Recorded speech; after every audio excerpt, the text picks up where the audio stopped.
의사님, 환자분들이 감기라고 하면서 쌍화탕 좀 주세요 하시는 환자분들이 많은데 그냥 쌍화탕을 드리면 되는 건가요? 감기 때 쌍화탕을 드려도 되냐 이걸 물어보는 거죠. 네네. 네. 그럼 쌍화탕은 어떤 약재가 들어있는 거예요? 쌍화탕에 일단 제가 알기로 사물탕이 들어가면서 황기 정도가 들어가는 걸로 알고 있긴 하거든요. 그렇죠. 그럼 사물탕에는 어떤 약재가 들어가죠? 당기랑 청궁, 작약, 숙주향이 들어갑니다. 그죠. 네. 이 약재가 어떤 효과가 있다고 말을 해줬죠. 그 혈액의 양과 질을 올려주는. 그렇죠. 당기 청궁이 이 혈액의 양과 질을 올려주고 작약이 혈액의 열을 약간 식혀서 근육통이라든지 땀이 날 때 도움이 된다겠고, 네네. 숙주향이 근본적인 혈액의 질을 올릴 수 있다라고 말씀드렸죠. 네네. 그러면은 나머지 약이 황기, 육계, 건강 대추, 감초거든요. 네. 황기는 폐의 양기를 보충해서 기운을 올려준다.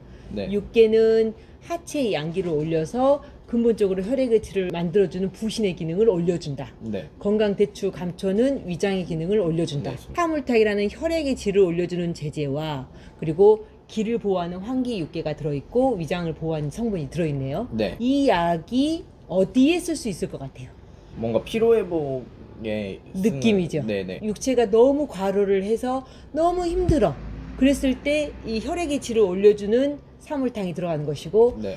너무 기운이 다 쇠약해졌어. 그럴 때 기를 보충해주고 위장을 도와주는 약이 들어가는 거죠. 네네. 거기에 작약이라는 약이 예를 들어 근육통이 있거나 약간 힘들어서 땀이 훅 날 때 쓸 수 있어요. 아, 네네. 그래서 실질적으로 동의보감에 이 쌍화탕은 어디에 쓴다고 나와 있냐면, 네. 남자들이 성관계 후에 체력이 이렇게 훅 떨어졌을 때 쌍화탕을 다려 먹어라 라고 되어 있거든요. 아, 네네. 그러면 이제 질문, 이 쌍화탕을 감기에 쓸 수 있는 걸까? 쓰기 어려울 것 같긴 한데 네. 한 번 더 설명해 주실 수 있을까요?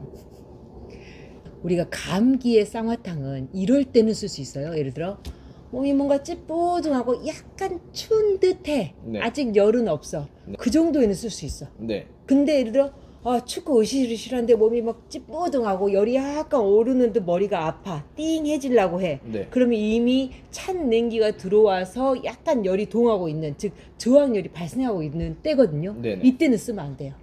이때는 쓰면 자칫 사물탕이 감기를 속으로 들어가게 할 수도 있고, 황기나 육계 같은 경우가 감기랑 좀 싸워보겠다고 덤벼들 수 있기 때문에 감기가 이렇게 진행되었을 때는 쓰면 안 된다라고 말할 수 있죠. 네네. 네. 그러면 쌍화탕이 피로 회복제로 네. 주로 이제 힘을 빼거나 그랬을 때 쓴다고 하셨는데 그럼 모든 사람이 써도 되는 건가요? 약이 약간 희석되어 있고 약하게 만들어져 있기 때문에 일반적으로 한두 번 먹는 건 괜찮고요. 네. 조금 더 농축해서 또는 오랫동안 먹게 된다면 어떤 분들한테는 써서는 안 되냐면은 위장이 냉한 사람, 네. 위장이 냉해가지고 배가 자주 아프거나 소화가 자주 안 되는 사람한테는 조심을 해야 될 것 같고, 네. 주로 작약하고 숙주향이라는 약재 때문에 네. 오래 쓰면 안 될 것 같아요. 네. 그럼 이제 감기로 오신 환자분들한테 네. 추천해 줄 수 있는 네. 그런 음료가 뭐가 있을까요? 감기가 왔을 때 우리 쌍화탕 못 드리니까 네네. 그러면 그분들은 어떤 약을 먹으면 좋겠어요? 라고 하는 거죠. 그래서 네네. 감기로 쌍화탕 주세요 라고 했을 때 금탕이라고, 성분은 향갈탕이라는 성분이거든요. 네네. 근데 이 향갈탕이라는 성분은 감기를 이렇게 내보내주는 발산제가 주로 들어가 있고, 네네. 혈액순환을 좀 시켜줄 수 있는 당기청궁, 그리고 기순환을 좀 활발하게 해주는 향부자라는 약도 들어있어서 일반적인 감기에는 저희가 타이레놀과 뭐 금탕을 같이 한번 드셔보세요 이렇게 말씀해드리는 편이죠. 네. 그러면 원탕은 어떤 탕인가요? 우리 약국에서 파는 제제 중에 온탕이라는 약이 있죠. 이제 네네. 이 온탕은 쌍화탕 성분이 들어있고 발산제도 같이 들어있어요. 네네. 그래서 약간 몸이 허약해져 있는 상태에서 감기가 약간 들어올 때는 이 약이 도움이 되죠. 대표적으로 우리가 김장할 때는 추운 날씨에 문을 열어놓고 막 노동을 하는 거잖아요. 네네. 그래서 약간의 냉기가 들어올 수 있는 상황, 이럴 때는 냉기를 발산해주면서 체력을 보강해주는 이런 탕제를 이용하면 도움이 될 것 같아요. 그러니까 원탕은 쌍화탕에 발산제가 있으니까 네.